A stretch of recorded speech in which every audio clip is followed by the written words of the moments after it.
ನಮಸ್ಕಾರ ವೀಕ್ಷಕರೇ, ಇದೇ ಜುಲೈ 29ರಂದು ಗುರುಪೂರ್ಣಿಮಾ ಪ್ರಯುಕ್ತ ಚಿಂತಾಮಣಿ ತಾಲೂಕು ಬಟ್ಟಳ್ಳಿ ಪಂಚಾಯತ್ಗೆ ಸೇರಿದ ಶ್ರೀ ಕ್ಷೇತ್ರ ಕೋನಕುಂಟ್ಲು ಶ್ರೀ ಲಕ್ಷ್ಮೀ ವೆಂಕಟರಮಣ ಸ್ವಾಮಿ ದೇವಸ್ಥಾನದಲ್ಲಿ ಪ್ರತಿ ಹುಣ್ಣಿಮೆಗೆ ಗಿರಿ ಪ್ರದಕ್ಷಿಣೆ ನಡೀತಿದ್ದು, ಇದೇ ತಿಂಗಳು 29ರಂದು ವಿಶೇಷವಾಗಿ ಗುರುಪೂರ್ಣಿಮಾ ಇರೋದರಿಂದ ಕೋನಕುಂಟ್ಲುವಿನಗೆ ವೇದ ಬ್ರಹ್ಮ ಆಗಮ ಜ್ಯೋತಿಷ್ಯ ತಾಂತ್ರಿಕ ವಿದ್ವಾನ್ ಡಾಕ್ಟರ್ ಸಂದೀಪ್ ಶರ್ಮಾ ಗುರುಗಳು ಸಂಜೆ 4 ಗಂಟೆಗೆ ಆಗಮಿಸುತ್ತಿದ್ದು, ಇವರನ್ನು ದೇವಾಲಯದ ಸೇವಾರ್ಥಕರು ಗೌರವಪೂರ್ವಕವಾಗಿ ಸ್ವಾಗತಿಸಿ ಗೋಪೂಜೆ ಮತ್ತು ಗಿರಿಪ್ರದಕ್ಷಿಣೆ ಚಾಲನೆ ನೀಡಲಿದ್ದಾರೆ. ಗುರುಪೂರ್ಣಿಮಾದಂದು ದೇವಸ್ಥಾನದಲ್ಲಿ ಶ್ರೀ ಸತ್ಯನಾರಾಯಣ ಸ್ವಾಮಿ ಪೂಜೆ, ದೀಪಾರಾಧನೆ, ಗಿರಿಪ್ರದಕ್ಷಿಣೆ ಹಾಗೂ ಸೋಮಕಲಹಳ್ಳಿ ಬೋರನಾರಾಯಣ ಸ್ವಾಮಿ ಕುಟುಂಬ ವರ್ಗದವರಿಂದ ಬಂದಿರುವ ಎಲ್ಲ ಭಕ್ತಾದಿಗಳಿಗೆ ಭೋಜನ ವ್ಯವಸ್ಥೆ ಕಲ್ಪಿಸಿದ್ದು, ಕೋನಕುಂಟ್ಲು ಸುತ್ತಮುತ್ತಲಿರುವ ಗ್ರಾಮಗಳಿಂದ ಹಾಗೂ ದೂರದ ಊರುಗಳಿಂದ ಹೆಚ್ಚಿನ ಸಂಖ್ಯೆಯಲ್ಲಿ ಭಕ್ತಾದಿಗಳು ಆಗಮಿಸಿ ಸ್ವಾಮಿ ಕೃಪೆಗೆ ಪಾತ್ರರಾಗಬೇಕೆಂದು ದೇವಾಲಯದ ಸೇವಾರ್ಥಕರು ಕೋರಿದ್ದಾರೆ. ಓಂ ಶ್ರೀ ಗುರುಭ್ಯೋ ನಮಃ. ಓಂ ವೆಂಕಟೇಶಂ ಸಮಂ ಸನಂ ಬ್ರಹ್ಮಾಂಡೇ ನಾಸ್ತಿ ಕಿಂಚನಃ ವೆಂಕಟೇಶ ಸಮೋ ದೇವೋ ನಭೋತೋ ನ ಭವಿಷ್ಯತಿ. ಶ್ರೀ ಕ್ಷೇತ್ರ ಕೋನಕುಂಟ್ಲು ಚಿಂತಾಮಣಿ ತಾಲೂಕು ಮುಂಗಾನಹಳ್ಳಿ ಹೋಬಳಿಗೆ ಸೇರಿದ ಮಜರ ಕೋನಕುಂಟ್ಲು ಬೋಡಂಪಲ್ಲಿ ಗ್ರಾಮಸ್ಥರಾದಂತಹ ಹಾಗೂ ಅನೇಕ ಭಕ್ತಾದಿಗಳು ಹಾಗೂ ಸುತ್ತಮುತ್ತಲಿನ ಗ್ರಾಮಸ್ಥರು ಎಲ್ಲ ವೀಕ್ಷಕರಿಗೆ ತಿಳಿಯಪಡಿಸುವುದೇನೆಂದರೆ, ದಿನಾಂಕ 29/7/2026ರಂದು ಸಾಯಂಕಾಲ ವಿಶೇಷವಾಗಿ ಶ್ರೀ ಸತ್ಯನಾರಾಯಣ ಸ್ವಾಮಿ ಪೂಜೆ ಹಾಗೂ ಗಿರಿಪ್ರದಕ್ಷಿಣೆ ಯಾತ್ರೆಯನ್ನು ಏರ್ಪಡಿಸಲಾಗಿದೆ.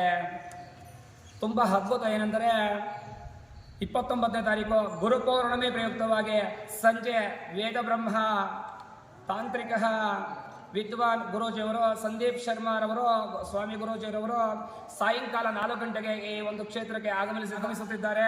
ಆದ ಕಾರಣ ಇವರ ಒಂದು ಅಭಯ ಹಸ್ತಗಳಿಂದ ವಿಶೇಷವಾಗಿ ಗಿರಿ ಪ್ರದಕ್ಷಿಣೆ ಚಾಲನೆ ಉಪಸ್ಥಿತಿ ಗೋಪೂಜೆಯನ್ನು ಸಹ ನೆರವೇರಿಸಲಾಗುತ್ತದೆ.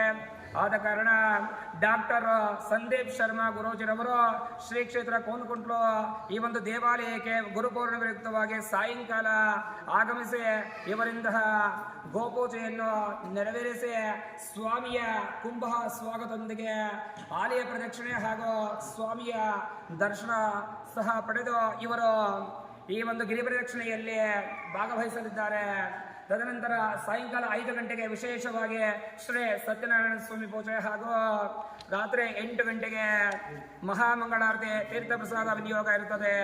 ನಂತರ ಸೋಮಕಲಹಳ್ಳಿ ಗ್ರಾಮಸ್ಥರಾದಂತಹ ಬೋರ್ಲ ನಾರಾಯಣ ಸ್ವಾಮಿಯವರ ಕುಟುಂಬಸ್ಥರಿಂದ ವಿಶೇಷವಾಗಿ 3,000ರಿಂದ 5,000 ಭಕ್ತಾದಿಗಳಿಗೂ ಸಹ ಅತಿ ಹೆಚ್ಚಿನ ಸಂಖ್ಯೆಯಲ್ಲಿ ಅನ್ನಪ್ರಸಾದ ವಿತರಣೆಯನ್ನು ಸಹ ಏರ್ಪಡಿಸಲಾಗಿದೆ.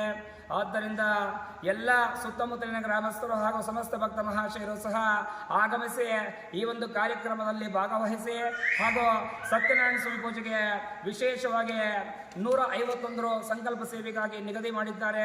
ದಯವಿಟ್ಟು ಎಲ್ಲ ವೀಕ್ಷಕರಿಗೂ ಗಮನಕ್ಕೆ ಏನಪ್ಪ ಅಂದರೆ 151 ಸಂಕಲ್ಪ ಸೇವೆಗೆ ಅಂತಹ ತಗೊಂತೇವೆ. ಸಂಕಲ್ಪ 151 ಕೊಟ್ಟು ನಿಮ್ಮ ಗೋತ್ರ ನಿಮ್ಮ ಹೆಸರನ್ನು ಬರೆಯಿಸಿ ನಮೂದಿಸಿ ರಸೀದಿಯನ್ನು ಪಡೆಯುವಂಥದ್ದು. ಇಲ್ಲಿ 5 ಗಂಟೆಗೆ ಹಾಜರಾಗುವುದು. ನಂತರ ಗಿರಿಪ್ರದಕ್ಷಿಣೆಯಲ್ಲಿ ಭಾಗವಹಿಸಿ 9 ಕಿಲೋಮೀಟರ್ ದೂರ ಪ್ರಯಾಣ ಕಾಲ್ನಡಿಗೆಯಲ್ಲಿ ಯಾತ್ರೆಯನ್ನು ಮುಕ್ತಾಯ ಮಾಡಿ ರಾತ್ರಿ 8 ಗಂಟೆಗೆ ಈ ಒಂದು ಆಲಯಕ್ಕೆ ಸೇರಿ ಸತ್ಯನಾರಾಯಣ ಸ್ವಾಮಿ ಪೂಜೆಯ ಮುಕ್ತಾಯಗೊಂಡು 8 ಗಂಟೆಗೆ 8:30ಕ್ಕೆ ಮಹಾಮಂಗಳಾರತಿ ತೀರ್ಥ ಪ್ರಸಾದ ವಿನಿಯೋಗ ಇರುತ್ತದೆ. ಇದರಲ್ಲೂ ಸಹ ಅದ್ಭುತವಾಗಿ ವಿಶೇಷವಾಗಿ ಡಾಕ್ಟರ್ ಸಂದೀಪ್ ಶರ್ಮಾ ಗುರೂಜಿರವರು ಸಹ ಭಾಗವಹಿಸಲಿದ್ದಾರೆ. ಆದ್ದರಿಂದ ಅನೇಕ ಅತಿ ಹೆಚ್ಚಿನ ಸಂಖ್ಯೆಯಲ್ಲಿ ಭಕ್ತಾದಿಗಳು ಭಾಗವಹಿಸಿ ಪ್ರಸಾದ ವಿತರಣೆಯನ್ನು ಸ್ವೀಕರಿಸಿ ಈ ಸ್ವಾಮಿಯ ಕ್ಷೇತ್ರದಲ್ಲಿ ಇನ್ನೂ ಮುಂದಿನ ಪೀಳಿಗೆಯಲ್ಲಿ ಇಂತಹ ಕ್ಷೇತ್ರವನ್ನು ಅಭಿವೃದ್ಧಿ ಮಾಡಬೇಕಾಗಿ ತಮ್ಮಲ್ಲಿ ಸವಿನಯ ಪ್ರಾರ್ಥನೆ. ಸರ್ವೇ ಜನ ಸುಖಿನೋ ಭವಂತು, ಸಮಸ್ತ ಸನ್ಮಂಗಳಾನಿ ಭವಂತು. 29వ తారీఖు బుధవారం గిరి ప్రదక్షిణ ఉంటుంది. పౌర్ణమి పుణ్యం ఉంటుంది.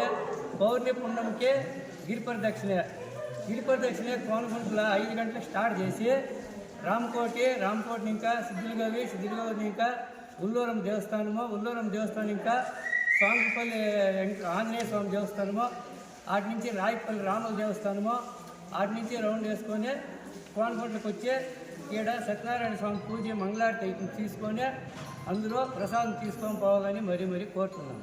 ఓకే. గోవింద గోవింద పానుకుంటారు ఆయన బాలలకు ఒకసారి గోవింద.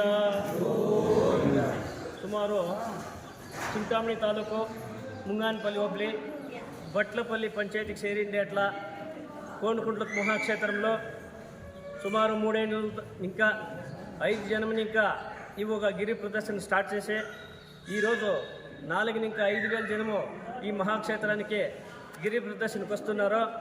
ఆ వస్తున్న భక్తాదులకి తెలియపరిచేది ఏమంటే ఈరోజు 29/7/2026 బుధవారము గురు పౌర్ణమి అంటే విశేషము. మన సంవత్సరంలోనే 12 పౌర్ణమిలు వస్తాయి.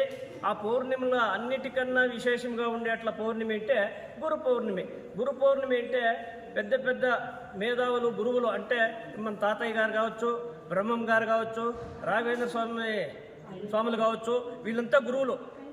వీళ్ళు ఒక గురుత్వానికి ఒక దేవుని ప్రతిష్టాపన అయినారు వాళ్ళు మన భక్తుల్లా. అందువలన ఈ గురు ప్రదర్శన పౌర్ణమి అంటే వాళ్ళకి విశేషంగా ఉంటుంది. యా దేవస్థానంలో అన్నా కానీ యా క్షేత్రంలో అన్నా కానీ చాలా విజృంభంగా ఉంటుంది. అదే మన కైవారం క్షేత్రంలో అంటే 3 రోజులు ఉంటుంది విశేషంగా. 72 గంటలు నిరంతరంగా అన్నదానము, భజనలు, కీర్తనలు, హరికథలు, కాలక్షేపాలు ఎన్నో జరుగుతూ ఉంటాయి.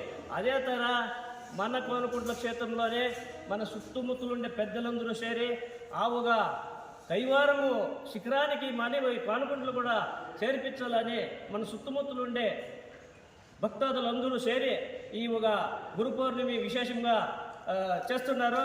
ఈ గురు పౌర్ణమికి వేదాలైన గురూజీ సందీప్ శర్మ గారు మన కోనుకుంట్ల క్షేత్రానికి వస్తున్నారు. సాయంకాలం 4 గంటలకి. ఆ రోజు ఇన్నాళ్ళంతా భక్తాదులు 5:30కి వస్తూ ఉంటారు. 29వ తారీఖు బుధవారము అందరూ 4 గంటలకి ఇక్కడ చేరుకోవాలా.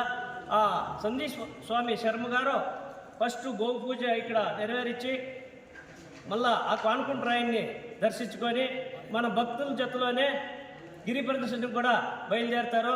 వాళ్ళు చెప్పే 2 విదేశాలు మరియు ఈ కోనుకుంట్ల క్షేత్రాన్ని ఇంకా ఉన్నత శిఖరానికి తీసుకొని పోవాలని మనం అందరూ శ్రమించి దయచేసి భక్తాదులందరూ మన కోనుకుంట్లకి సుమారు అంటే 72 పనులు చేరుతాయి.